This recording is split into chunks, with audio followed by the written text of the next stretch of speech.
Hey, another piece of game design food for thought. So you're making something interactive and you don't feel that it lives up to the vision that you had.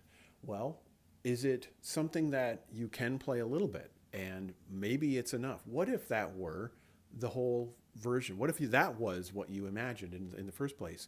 Could you call something that's incomplete more complete than you're feeling and expecting? Because sometimes we really raise the hurdles and the expectations and expand the scope on like what we're making as we're making it, right? Nothing like terrible about that. I do this all the time too, but like at some point you want to make something enough to share with people and get it out in the world. So what if you called that incomplete thing that you think is incomplete, what if you called it complete?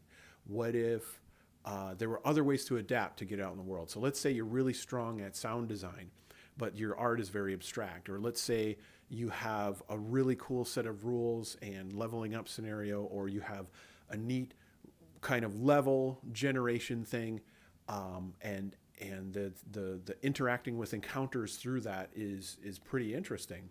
But then there isn't like sort of an explanation to begin or end it, right? There's pieces missing. Well, um, what if you called that enough? What happens then, right? And what if what would fill in the gaps of the pieces wasn't everything that you were planning? Like, what if it was some kind of playful experiment instead of sounds for everything? One sound, or what if there was one background track, or what if there was just something simpler to be easier on yourself to get your art out there, and so people can play the game that you're putting together.